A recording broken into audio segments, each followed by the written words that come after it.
Ya, bisa kami lanjutkan kembali perbincangan kita berebut kursi pejabat publik. Nah, kembali ke Pak Tasdik dan juga Pak Agus ini. Pak Tasdik dulu. Pak Tasdik, kalau tadi kan kita sudah sepakat bahwa ini sebenarnya sangat bagus. Nah, pertanyaan tadi saya adalah bagaimana caranya membuat orang-orang yang non PNS kemudian mau menjadi PNS. Kalau misalnya standarnya ini menjadi PNS kan tuh harus mengikuti tes yang diikuti oleh ribuan, ratusan ribu bahkan orang. Nah, ini bagaimana sistem rekrutmennya dulu? Rekrutmen menjadi PNS? Enggak, rekrutmen untuk dari non PNS kemudian mereka mau menduduki jabatan publik. Oh, jadi nanti kan tentu akan ada pengumuman atau pengumuman pemberitahuan dari instansi yang bersangkutan tentang adanya peluang untuk mendaftar menjadi calon-calon pegawai PPPK, ya kan? Sama dengan rekrutmen calon PNS. Jadi diumumkan, kemudian nanti ada pendaftaran, kemudian nanti ada seleksi.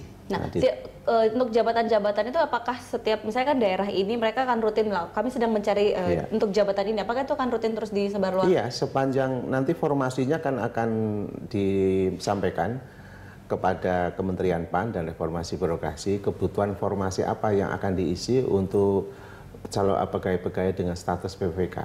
Nanti akan kita evaluasi seberapa jauh urgensi dari keberadaan atau kebutuhan tenaga-tenaga tadi. Oke, ikut tes juga tidak, Pak?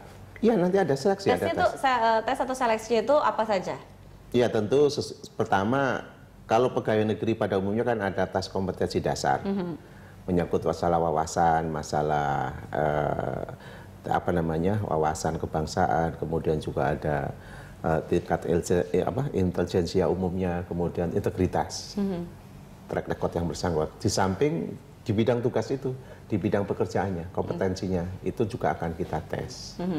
Gitu. Kemudian kalau dari Pak Agus ada nggak komentar tentang sistem rekrutmen ini? Adakah orang-orang yang harus benar-benar agar tidak salah seperti itu?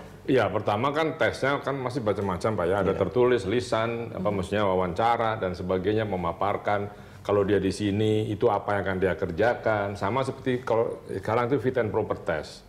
Jadi memang itu harus dilalui, dia bagaimana dia bisa membuat paper, tergantung posisinya sebagai apa, ya kan. Nah, setelah itu saya nggak tahu kalau sistem kepegawaian berdasarkan Undang-Undang 13 kan, kalau dia kontrak, dia tidak boleh diperpanjang yang ketiga kan gitu. Nah, saya nggak tahu kalau ini sistemnya bagaimana, apakah kontraknya misalnya kan kalau pejabat umumnya rata-rata 5 tahun atau setahun bisa diputus kapan saja jika tidak perform, kan semuanya ada KPI-nya. Nah, KPI-nya itu yang harus dibuat oleh bagaimana itu Pak? Soal kalau misalnya tidak perform, apakah kontrak itu juga memang akan berlaku 1 tahun, 5 tahun atau bagaimana? Iya, saya rasa ada batas waktu yang diperlukan. Tentu masing-masing instansi sudah punya perhitungan-perhitungan tentang kira-kira berapa tahun atau berapa waktu yang diperlukan untuk mengerjakan pekerjaan-pekerjaan tertentu yang memang perlu dilakukan oleh tenaga-tenaga dengan status PPK. Di dalam kontrak itu tentu ada target-target pekerjaan yang harus dicapai, kan gitu.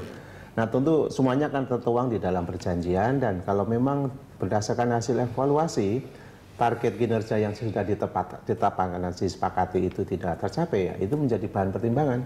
Apakah yang bersangkutan nanti bisa diberhentikan dari tugas-tugas pekerjaan itu, atau nanti tentu ada apa? Jadi panisan mungkin itu yang masuk ke peraturan pemerintahnya, iya, karena sudah pelaksanaan semacam itu. Bahkan itu pun apalagi itu yang statusnya kontrak berdasarkan kontrak kerja ya. Di PNS pun sekarang yang tidak kontrak kerja, sekarang pun setiap PNS diwajibkan membuat target kinerja individu maupun unit kerja maupun organisasi keseluruhan. Itu sudah menjadi sistem di dalam rangka kita ingin mendorong agar setiap pegawai, setiap unit kerja, setiap organisasi itu punya kinerja yang jelas dalam kurun waktu tertentu. Oke, kalau nanti itu kan ini akan diterima di seluruh daerah, apakah nanti seleksinya akan dilakukan per daerah atau semua dilakukan oleh Kementerian? Enggak, masing-masing itu diserahkan kepada daerah, tapi kebijakannya tentu ada satu kebijakan yang berlaku. Tapi pelaksanaannya itu bisa dilakukan oleh masing-masing daerah. Baik, kita nanti akan lanjutkan lagi di segmen berikutnya, Pak Tasdik dan juga Pak Agus. Pemirsa, kami akan segera kembali.